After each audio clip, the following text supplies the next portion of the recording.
সাহিত্য অকাডেমীৰ উদ্যোগত প্ৰচাৰ বিমুখ সমাজ সংস্কাৰক পথ প্ৰদৰ্শক ধনেশ্বৰ স্বৰ্গীয়াৰীৰ আত্মজীৱনী সোঁৱৰণী সভা। পুৰণি টংলা হাইস্কুলত ভেৰগাঁও জিলা বড়ো সাহিত্য সভা আৰু টংলা শাখা সাহিত্য সভাৰ সৌজন্যত অনুষ্ঠিত হয় এই সভা। বড়ো ভাষা সাহিত্যৰ কৃষ্টি সংস্কৃতি আৰু বাথৌ ধৰ্ম সংস্কাৰক প্ৰত্যুৎপন্নমতী আৰু সমাজ সুধাৰক আছিল ধনেশ্বৰ স্বৰ্গীয়াৰী। উল্লেখযোগ্য যে দৰং জিলাতো বিভিন্ন অনুষ্ঠান প্ৰতিষ্ঠান গঢ়ি মহানুভৱতৰ পৰিচয় দিছিল স্বৰ্গীয়াৰীয়ে। উল্লেখযোগ্য যে ধনেশ্বৰ স্বৰ্গীয়াৰীয়ে 7টাকৈ চৰকাৰী চাকৰি এৰি সমাজ হিতকৰ কামতহে আত্মনিৰ্ভৰশীল হৈছিল আৰু কেইবাখনো গ্ৰন্থ কবিতা পুথি প্ৰকাশ কৰিছিল। সভাত ভেৰগাঁও জিলা 5গৰাকী বিশিষ্ট সাহিত্যিকে ধনেশ্বৰ স্বৰ্গীয়াৰীৰ আত্মজীৱনী পাঠ কৰে। তেখেতসকল হৈছে সাহিত্যিক হৰিচৰণ বড়ো, পানেশ্বৰ বৰ্ণাৰ্জী, পদুৰাম কছাৰী, ৰবীন্দ্ৰ স্বৰ্গীয়াৰী আৰু প্ৰসন্ন কুমাৰ বড়ো। উক্ত সভাত উপস্থিত থাকে বড়ো সাহিত্য সভাৰ প্ৰাক্তন সম্পাদক কামেশ্বৰ বড়ো, ওদালগুৰি জিলা বড়ো মহিলা কল্যাণ পৰিষদৰ সভানেত্ৰী বিথাৰাই বড়ো, ভেৰগাঁও জিলা বড়ো সাহিত্য সভাৰ উপসভাপতি প্ৰদীপ বড়ো প্ৰমুখ্যে কেইবাগৰাকী বিশিষ্ট সাহিত্যিক উপস্থিত থকা সভাখন পৰিচালনা কৰে সাহিত্য অকাডেমীৰ সদস্য বৰুৱাকান্ত ব্ৰহ্মই। টংলাৰ পৰা ভুৱন বনিয়াৰ ৰিপৰ্ট AIN লাইভ। আজি আগদাৰী ধনেশ্বৰ স্বৰ্গীয়াৰী তেখেতৰ মানে স্মৃতিত আমাৰ বড়ো সাহিত্য একাডেমী মানে অসম মানে সাহিত্য একাডেমীৰ তৰফৰ পৰা এটা প্ৰগ্ৰাম ইয়াতে কৰা গ'ল। এতিয়া আমি যিটো আজি গম পালোঁ, আগতে আমি জানাই নাছিলোঁ। তেখেত এজন মানে এনেকুৱা ব্যক্তি, যিজন ব্যক্তিয়ে গোটেই প্ৰথমতে ওদালগুৰিৰ আগতো এইটো মানে মংগলদৈ আছিলে, তাক আমি দৰং বুলি জানো। সেই দৰং সাহিত্য সভাৰ তেখেতে প্ৰতিষ্ঠাপক আছিলে। তেখেতে এনেকুৱা মানে এজন কৰ্মী আছিল, য'ত মানে সাহিত্য সভা স্থাপন কৰাৰ উপৰিও বাথৌ তেওঁ প্ৰতিস্থাপন কৰিছিল। ইয়াৰ উপৰিও সামাজিক আছিল। তেখেতে নিজৰ চাকৰি ত্যাগ কৰি বড়ো জাতিটোক উন্নয়ন কৰাৰ কাৰণে যিমানখিনি তেওঁ কষ্ট কৰিছিলে, এই কষ্ট কৰাৰ বিনিময়ত আজি তেখেতক হয়তো আজি দৰং মানে ওদালগুৰি ডিষ্ট্ৰিক্টে তেখেতৰ নামটো আগদাৰী উপাধিৰে তেখেতক আজি মানে আগদাৰী ধনেশ্বৰ স্বৰ্গীয়াৰী বুলি তেখেতক উপাধিটো অৰ্পণ কৰিছে। তাৰ কাৰণে তেখেতলৈ আমি আমাৰ তৰফৰ পৰা তেখেতে যদি এতিয়া ক'ৰবাত যদি স্বৰ্গত যদি আছে, তেখেতৰ আত্মাৰ সদগতিৰ কাৰণে আমি মানে প্ৰাৰ্থনা জনাইছোঁ। মৰণোত্তৰৰ কাৰণে এতিয়া কথাটো হৈছে কি, এইটো ডিষ্ট্ৰিক্ট ৱাইজত থাকিব। মই হ'লোঁ মানে তামোলপুৰ ডিষ্ট্ৰিক্টৰ মানুহ আৰু তেখেত হ'ল এতিয়া ভেৰগাঁও, আগতে ওদালগুৰি আছিলে, এতিয়া ভেৰগাঁও ডিষ্ট্ৰিক্টত আছে। মৰণোত্তৰ কাৰণে এইটো দাবী কৰাটো খুব প্ৰয়োজন।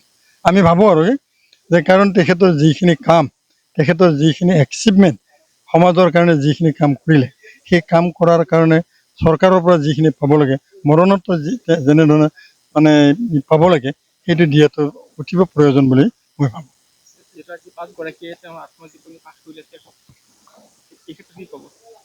তেখেতৰ ক্ষেত্ৰত যিখিনি আত্মজীৱনীৰ ক্ষেত্ৰত যিখিনি দাঙি ধৰিলে, আচলতে খুবেই হৈছে তেখেতৰ যিখিনি কাম, যিখিনি মানে তেখেতৰ এই আত্মজীৱনীৰ যোগেদি তেওঁৰ যিখিনি কাম, তেওঁ জীয়াই থকা সময়ত যিখিনি কাম কৰিলে, সেইটো স্বতঃস্ফূৰ্তভাৱে ওলাই আহিছে।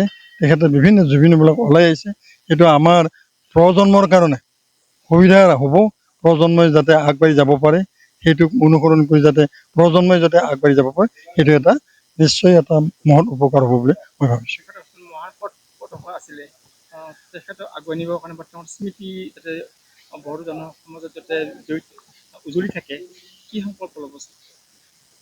এইটো আপোনাৰ আমি যদি এই ধৰণে যদি ব্যৱস্থাটো কৰোঁ, চৰকাৰে যদি ৰাখে, সমাজে যদি তেখেতক মানে আজিৰ দৰে যেনেকৈ আঁকোৱালি লৈছে, আজি যিমানখিনি মানুহ হৈছে, তাতকৈ আৰু বেছি হয়তো হ'ব লাগিব। প্ৰতি বছৰে তেখেতৰ যিটো স্মৃতি, সেই স্মৃতিটো তেখেতক মানে ৰোমন্থন কৰিব লাগিব, তেখেতক আমি সেৱা জনাব লাগিব।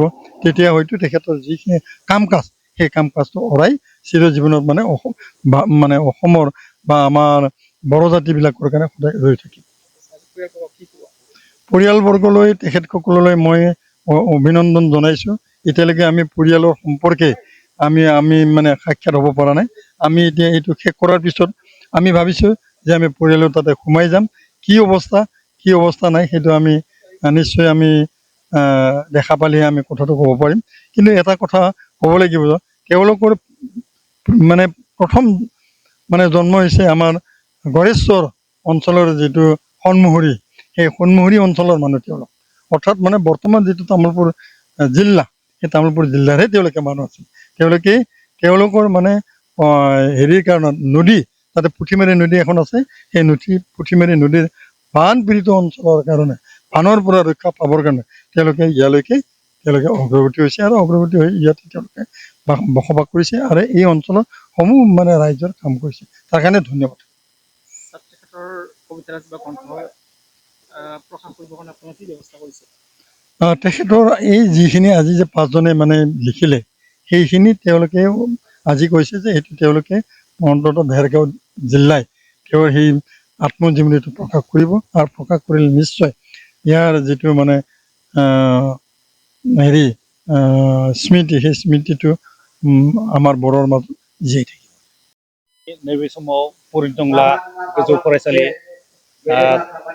टंला गुदि बर' थुनलाइ आफादनि सिङाव जि जा बानजानायाव खुंनाय साहित्य अकादेमिनि नैबे ग्रामलक जा साहित्य एकाडेमिनि हाबाफारि बेरगाव जिल्ला बर' थुनलाइ आफादनि मददजों खुंफुंनो हानाय बे हाबाफारियाव आं नुजाथि फैनो मोननानै थारैनो जोबोर गोजोननाय मोनदों।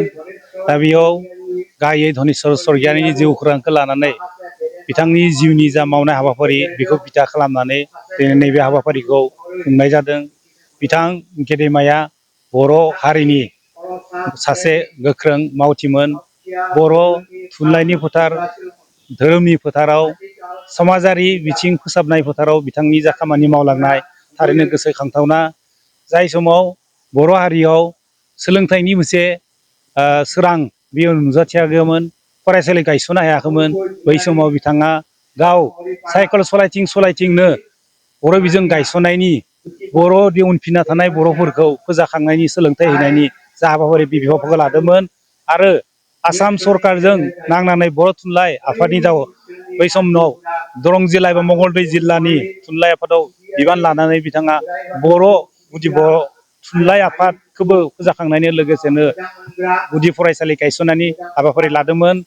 बिथाङा नैबे टंला हालामावल' नङा, फैलाव बे दरं जिल्लायावनो साइकेल सालायनो बर' बिजों थिसननायनि खामानि मावदोंमोन। बिथाङा बर' बिजों थिसननायनि उनाव जा गुदि बर' बिजों हिसाबै जि थिसननायनि उनाव बिथाङा जि गेजेर फरायसालिनि जा सोमावसारनाय बर' थुनलाइ आफादा बेयावबो बाहागो लादोंमोन। बेनि उनाव गोजौ फरायसालिसिम जा बर' बिजोंखौ लांनायनि जा मोनसे सोमावसारनाय सरकारजों सावरायनायनि गेजेरजों जा मोनफुंनानै बे हाबाफारियाव बिथाङा बाहागो लादोंमोन। बे बाथ्राया मोनसे बिथांनि जारिमिनाव माने जिउनि जारिमिनाव बेखौ जोङो मख'नांगोन दि बिथाङा बर' थुनलाइ आफादनि एबा बर' हारिनि एबा बर' माहारिनि उनफिनना थानाय बे हारिखौ गोजौ लांनो थाखायनो, फोजाखांनो थाखायनो बिथाङा मोन 7 एबा 70 मोन 7 बे साख्रि बिथाङा नागारदोंमोन। रेलनि साख्रि बिथाङा माने बे साख्रिखौ बिथाङा नागारदोंमोन। दा बे नागारनायनि उनाव जि माहारिनि खामानि मावबोनाय, बे मावबोनाय गोलाव बुब्लियाव गोबां जेंना जेथोनि बे मोगा मोगि जादोंमोन। गोबां जायगायाव बर' बिजोंखौ थिसननो थाखाय बिथाङा नारा नाथा नाजानो गोनां जादोंमोन, मानसिखौ बुजायनो गोनां जादोंमोन। बै समाव जोंनि बर' सुबुंफोरा गाहायै एसामिस बिजोङाव फरायनायमोन आरो बे एसामिस बिजोङाव फरायनाय जोंनि बर' हारिनि फिसाफोरखौ बर' बिजोङाव फरायनांगौ मानो थाखाय, बेयो मानो थाखाय गोनांथि आरो बेफोरबायदिनो बुजायनायनि गेजेरजों जोंनि बर' माहारिनि जा मेलेमजिबि बुद्धिजिबि समाज सिबियारि बिथांमोनजों सावरायनायनि लेखानो बर' बिजों दाब दाब ओनसोलाव बिथाङा गायसनदोंमोन। दा बेनि उनाव जोङो बर' माहारियाव मोनसे स्क्रिप्टनि जि सोमावसारनाय बेयाव फैदोंमोन। स्क्रिप्टनि जि सोमावसारनाय बिथाङा गोबां माने जालाखार बिलाखार जानो गोनां जादोंमोन। बिथाङा न'आव थानो हाया जादोंमोन। बिथांनि जि न' बिथांखौ नागिरना फैनानै माने बायफे जेफ्लेबायदि बुफ्लेना पुलिसा माने उदखार खालामदोंमोन, दुम दाखाल खालामदोंमोन आरो बिदिनो बिथाङा न'आव थानो हायालासिनो थाखोमा बर' हारिनि खामानि मावनो गोनां जादोंमोन। दिनै नैबे समाव बिथांनि जा बिहोमा मालिगाङाव कटन माने कलेजाव फरायबाय थानाय समावनो बिथाङा कटन कलेजाव फरायबाय थानाय समावनो जा सिफुं मुंनि जा लाइसि बिथाङा बरनदोंमोन 1965 मायथाइयाव। आरो बे समावनो बिथाङा माहारिनि जा माने फारसे हारिमुनि फारसेबो धोरोमनि फारसेबो बर' हारिखौ फोसाबनांगौबा माबायदिहाय जोङो माने फोसाबनो हागोन बेखौ सावरायनायनि गेजेरजों फोसाबनो बियो नाजाबोदों। आरो दिनै नैबे हालामाव फैलाव बै समनि आनडिभाइडेड दरं जिल्ला मंगलदै जिल्लामोन बै समाव उनाव दरं जिल्ला बे सारा बे जायगाखौ बिथांमोना माखासे दैदेनगिरिफोरखौ लाफानानै जि बर' बिजों थिसननायनि खामानि बेखौ मावफुंनो हादोंमोन आरो नैबे समसिम जा उन जोलैया बर' बिजों फरायनानै साख्रि बाख्रि मोननायनि जि राहा बेखौ बिथांमोननि थुलुंगानायावनो खस्थ' जोनोम मोननो हादों होननानै जोङो मिजिंथिनाय आरो दाथियै जोङो बुंनो हायो आरो बेखौ जोङो फोथायो आरो नैबे समाव जोङो दिनै थारैनो जोङो साबायखर बावनांगोन भेरगाव जिल्ला बर' थुनलाइ आफादखौ टंलागुदि बर' थुनलाइ आफादखौ आरो बे जि जोंनो नैबे नब्लांखौ होबाय जोंहा पुरनि टंला गोजौ फरायसालिया नैबे मेलखौ मोजाङै खुंफुंनो थाखाय बिनि थाखाय आं जोबोर गोजोननाय बावहरदों साबायखर थादों आरो इयुनाव बिथांनि जि गेदेमानि जा जिउनि जा मावनाय बर' माहारिनि थाखाय बेखौ जों बुंनानै बुंजोब हाया उनाव गेदेर मोनसे बे सावरायथाइनि गेजेरजों मोनसे मोजां बिजाब बरननानै जोङो निस्सय इयुन जोलैनो बेखौ दोनलांनांगोन आरो इयुन जोलैया जाहाथे बिनिफ्राय थुलुंगा लानानै माहारियारि खामानिफोराव मावनायाव दावगालांनो हागोन बेखौ आङो मिजिंथियो। सुबुं आगदारि धनेश्वर स्वरगयारी आसलते तेखेतर जी नेकी मानसिकता তেওঁৰ चिंता चर्चा জাতীয়তাবাদ তেওঁৰ জাতীয়তাবাদ বড়ো জাতিক সেই সময়ত শিক্ষা দীক্ষা নোহোৱাকৈ কুসংস্কাৰত গোটেই মানে এইখিনি সমাজবিলাক আমাৰ ডুব গৈ আছিল অন্ধকাৰত। তেওঁ কটন কলেজৰ পৰা BA পাছ কৰিছে, কৰাৰ পিছত তেওঁ সেইবিলাক বাহিৰৰ শিক্ষা দীক্ষাতে থকাবিলাক পালে, লগ পাই তেওঁ কি কৰিলে মালিগাঁৱত তেওঁ চাকৰি যোগাৰ কৰিলে, ৰেলৱে ডিপাৰ্টমেণ্টৰ কেৰাণী চাকৰি দিয়াৰ কৰি আৰু লগ বন্ধু আহিল লক্ষেশ্বৰ ব্ৰহ্ম বুলি লগবিলাক পালে, শুনি লগবিলাক পালে সংস্কৃতিৰ মানুহ তেওঁলোকৰ লগ হৈ এখন মেগাজিন উলিয়ালে তেওঁলোকে। সেইখন হ'ল চিফুং মানে আমাৰ বড়োসকল বাঁহীটোৰ নাম চিফুং বুলি কয়। চিফুং উলিয়ালে আৰু চিফুং বুলি তেওঁ এটা বাঁহী বজোৱা আড্ডাও পাতিলে, এই যাতে হেৰি প্ৰচাৰ হ'বৰ কাৰণে শিকিবৰ কাৰণে। গতিকে এই চিফুং আড্ডা পাতি তেওঁৰ সংগীবিলাকৰ লগত তেওঁ বন্ধৰ দিনত ছুটিৰ দিনত এতিয়া সেইবিলাক তেওঁলোকে আড্ডা মালিগাঁৱত সেইটো আড্ডা আছে তেওঁলোকৰ। আৰু যাৰ ফলত এতিয়া কেন্দ্ৰীয় চৰকাৰে চিফুং নামৰ এখন কি যে ট্ৰেইন নামাকৰণ কৰি দিছে। সেইখন হ'ল আলিপুৰদুৱাৰ জংচনৰ পৰা গুৱাহাটী হৈ মৰিয়নিলৈকে সেইখন চলাচল কৰে এতিয়াও। মই চনটো পাহৰিছোঁ কিমান চনৰ পৰা ষ্টাৰ্ট হৈছিল। সেইখিনি হ'ল কেৱল এই ধনেশ্বৰ স্বৰগয়াৰী লক্ষেশ্বৰ ব্ৰহ্ম তেওঁলোকৰ অৱদান। তেওঁলোকে এখন মেগাজিন উলিয়াইছিল, মেগাজিনখন চৰকাৰ হাতত গ'ল, হয়তো আমাৰ সাহিত্য সভাই কোনোবা দাবী দিলে আৰু যিখন নেকি চিফুঙৰ এটা অৱদান থাকিল। সেইবিলাক হৈ আজি কেন্দ্ৰীয় চৰকাৰে বড়োসকলৰ জাতীয়তাক স্বীকৃতি দি পেলাই এই যে চিফুংবাহী যিখন নেকি এতিয়া হ'ল এক্সপ্ৰেছ, যিখন এক্সপ্ৰেছ ৰাতিপুৱা কোকৰাঝাৰ পায়হি আলিপুৰদুৱাৰৰ পৰা, সেইটো এটা জাতিটোৰ এটা চিনাকি নহ'লনে? গতিকে চুবুং আগদাৰী ধনেশ্বৰ স্বৰগয়াৰীৰ অৱদান এই ক্ষেত্ৰত বহুত আছে। তেখেতৰ সেইকাৰণে বাটকটীয়া বুলি কৈছে, তেখেত আগদাৰী বুলি কৈছে, তেখেত পথ প্ৰদৰ্শক বুলি কৈছে তেখেতক, আৰু অনেক সংস্কৃতিবান। গতিকে তেখেতৰ কথা ক'বলৈ গ'লে কৈও শেষ কৰিব নোৱাৰে। কেইবাটা দিশত তেওঁ বিশেষকৈ সাহিত্যৰ দিশত কবিতা এইবিলাক গল্প, লগতে ধৰ্মীয় দিশত বাথৌ সংস্কাৰ দুবাৰকৈ তেওঁ সভাপতি হ'ল দৰং জিলাৰ। তাৰপিছত সেইফালে হ'ল বড়ো সাহিত্য সভাৰ তেওঁ 1966 চনতে তেওঁ কি পাইছে সাংগঠনিক সম্পাদকৰ দায়িত্ব তেওঁ পাইছে। পোৱাৰ পিছত তেওঁ নিষ্ঠা সহকাৰে কাম কৰিছে, মানুহজন অতি নিষ্ঠাৱান, আৰু তেওঁ চাকৰিৰ প্ৰতি মোহ নাই, আৰু চাকৰি তেওঁক ছুটি নিদিয়াৰ কাৰণে তেওঁক ৰিজাইন দি পেলাই গুচি আহিল।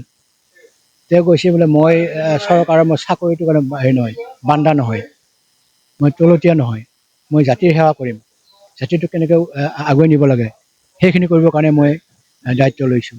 মই এনেকুৱা তেওঁ ছুটি নিদিয়া তেনেকুৱা বড়ো অৱতলত মই নাথাকোঁ। আৰু আজি সেইখন নিজ মনে নিজ খুচিৰ স্বইচ্ছাৰে তেওঁ ত্যাগ কৰিব পাৰিছে। এইখিনি হ'ল তেখেতৰ বদান্যতা। আৰু তেওঁ যদি এনেকুৱা কামত যদি সহযোগ নকৰিলেহেঁতেন, আগভাগ নলহেঁতেন, তেনেহ'লে আজি বড়ো জাতিৰ সংস্কৃতি, ধৰ্ম, কৃষ্টি, কলা, সাহিত্য বহুত পিছ পৰি গ'লহেঁতেন আমাৰ আজি এই দৰং জিলাৰ বা ভেৰগাঁও জিলাৰ এই এলেকাটো।